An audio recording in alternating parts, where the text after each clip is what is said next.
नमस्कार दोस्तों, कैसे हैं आप लोग। मैं शिवाजी स्वागत करता हूं आप लोगों को मेरे इस यूट्यूब चैनल में। दोस्तों, अगर आप 2025 में बोर्ड एग्जाम देने वाले हैं तो आपके लिए यह वीडियो बहुत ही इंपॉर्टेंट साबित होगी, क्योंकि इसमें हम लेकर आया हूं क्लास 10th की most VVI objective question Sanskrit का। इसमें से आपको हम 25 क्वेश्चन करवाएंगे, जिसमें से आपको 5 से 6 क्वेश्चन जरूर देखने को मिलेगा। फिक्स है, ये गारंटी के साथ है कि इसमें से 5 से 6 क्वेश्चन देखने को मिलेगा, क्योंकि सभी मोस्ट वीवीआई इंपॉर्टेंट क्वेश्चन है। चलिए देखते हैं, आप लास्ट तक बने रहिए बस।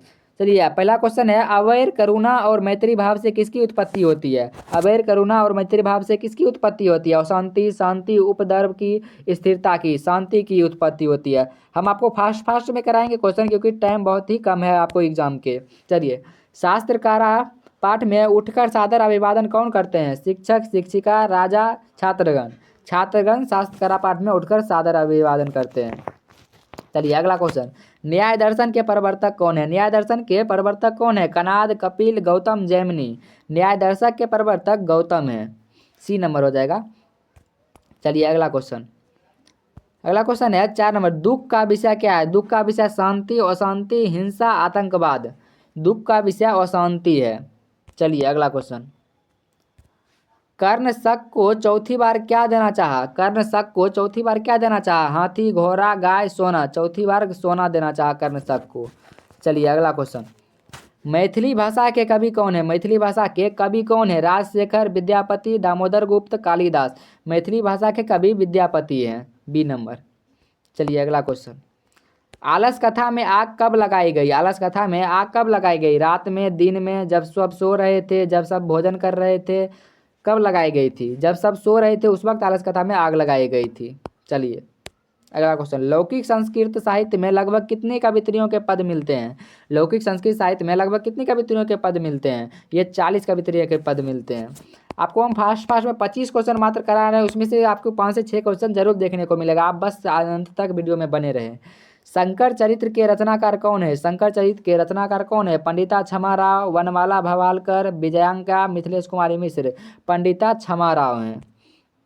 चलिए अगला क्वेश्चन, व्याघ्र पथिक कथा पाठ में किसके लिए कौंतेय शब्द का प्रयोग हुआ है। व्याघ्र पथिक कथा पाठ में किसके लिए कौंतेय शब्द का प्रयोग हुआ है। पथिक, बाघ, अर्जुन, युधिष्ठिर।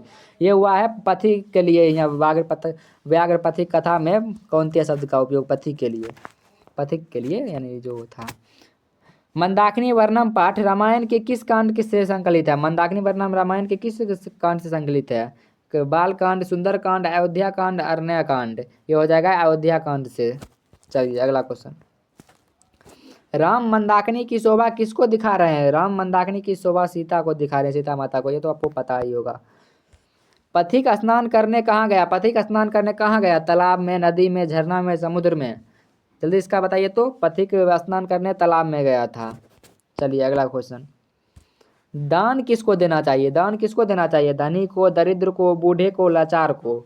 दरिद्र को। सभी इंपॉर्टेंट क्वेश्चन है, इसलिए मैं नहीं बता रहा हूँ कि कौन इंपॉर्टेंट क्वेश्चन है। नहीं है, सभी ही है। इसमें से जितना पढ़ा रहा हूँ आपको सभी इंपॉर्टेंट क्वेश्चन है। यहाँ से डायरेक्ट आपको देखने को मिलेंगे क्वेश्चन। कालिदास ने किस नदी का वर्णन किया है। कालिदास ने किस नदी का वर्णन किया है। बूढ़ी गंगा, मंदाकिनी, यमुना, कावेरी।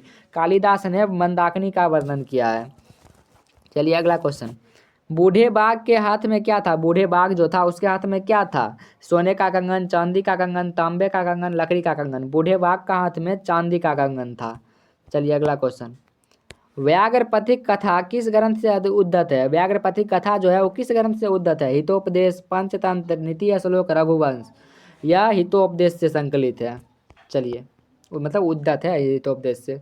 चलिए अगला क्वेश्चन, उद्योगी पुरुष के पास कौन आता है। उद्योगी पुरुष के पास कौन आता है। उद्योगी पुरुष के पास सरस्वती, लक्ष्मी, अशांति, क्रोध। लक्ष्मी आती है उद्योगी पुरुष के पास। चलिए, नीतिकार। नीतिकार आलस्य क्यों का मानते हैं। नीतिकार आलस को क्या मानते हैं। मतलब नीतिकार जो होते हैं वो आलस को क्या चीज़ मानते हैं। राजा, शत्रु, छात्र, मित्र। ये तो आपको पता ही होगा। नीतिकार जो होते हैं वो आलस को शत्रु मानते हैं, और है भी आलस शत्रु। चलिए, ऋषि गौतम ने किस दर्शन की रचना की। ऋषि गौतम जो थे वो किस दर्शन की रचना की। सांख्य दर्शन, न्याय दर्शन, योग दर्शन, चंद्र दर्शन। ऋषि गौतम ने न्याय दर्शन की रचना की। चलिए अगला क्वेश्चन, आलस कथा के अंतर्गत मिथिला में कौन मंत्री है। आलस कथा के अंतर्गत मिथिला में कौन मंत्री थे। तपेश्वर, भुवनेश्वर, बीरेश्वर, महेश्वर।